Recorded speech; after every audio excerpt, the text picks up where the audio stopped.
Judges, chapter 1. After the death of Joshua, the Israelites inquired of the Lord, "Who will be the first to fight for us against the Canaanites?" The Lord answered, "Judah is to go. I have handed the land over to him." Judah said to his brother Simeon, "Come with me to my allotted territory, and let's fight against the Canaanites. I will also go with you to your allotted territory." So Simeon went with him. When Judah attacked, the Lord handed the Canaanites and Perizzites over to them. They struck down 10,000 men in Bezek. They found Adoni-Bezek in Bezek, fought against him, and struck down the Canaanites and Perizzites. When Adoni-Bezek fled, they pursued him, caught him, and cut off his thumbs and big toes. Adoni-Bezek said, 70 kings with their thumbs and big toes cut off used to pick up scraps under my table. God has repaid me for what I have done." They brought him to Jerusalem, and he died there. The men of Judah fought against Jerusalem, captured it, put it to the sword, and set the city on fire. Afterward, the men of Judah marched down to fight against the Canaanites who were living in the hill country, the Negev, and the Judean foothills.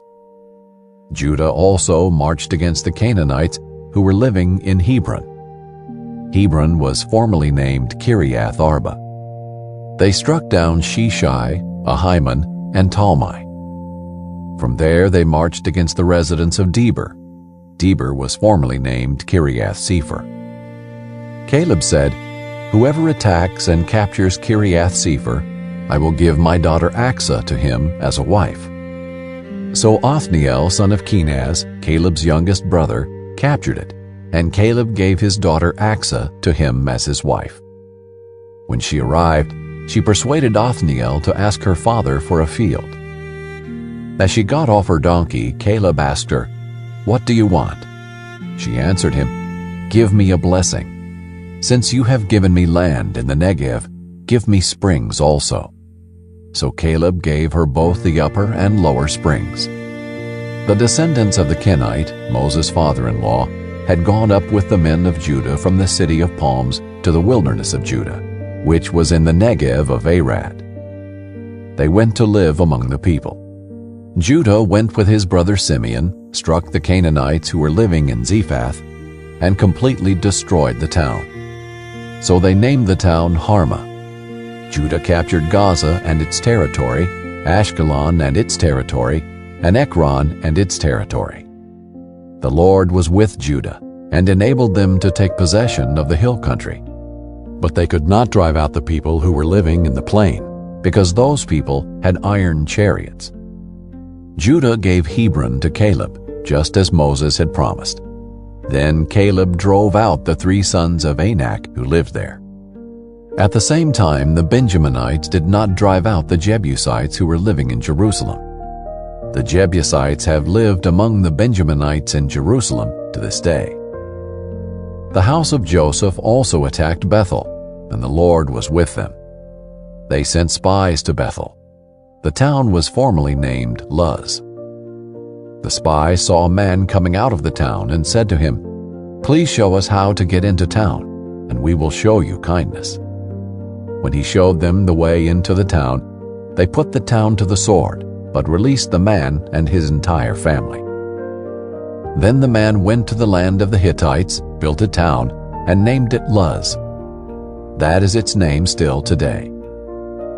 At that time Manasseh failed to take possession of Bethshean and Taanach and their surrounding villages, or the residents of Dar, Ibleam, and Megiddo and their surrounding villages.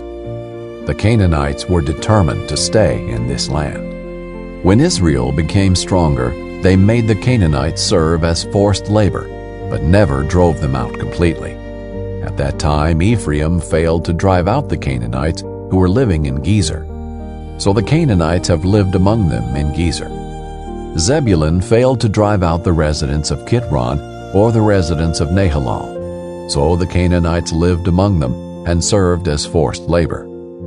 Asher failed to drive out the residents of Akko or of Sidon, or Alab, Akzib, Helba, Aphik, or Rehob. The Asherites lived among the Canaanites who were living in the land because they failed to drive them out. Naphtali did not drive out the residents of Bethshemesh or the residents of Beth-Anath. They lived among the Canaanites who were living in the land. But the residents of Bethshemesh and Beth-Anath served as their forced labor. The Amorites forced the Danites into the hill country and did not allow them to go down into the valley. The Amorites were determined to stay in Har-Heres, Ajalon, and Shaalbim. When the house of Joseph got the upper hand, the Amorites were made to serve as forced labor. The territory of the Amorites extended from the Scorpion's Ascent, that is, from Selah, upward.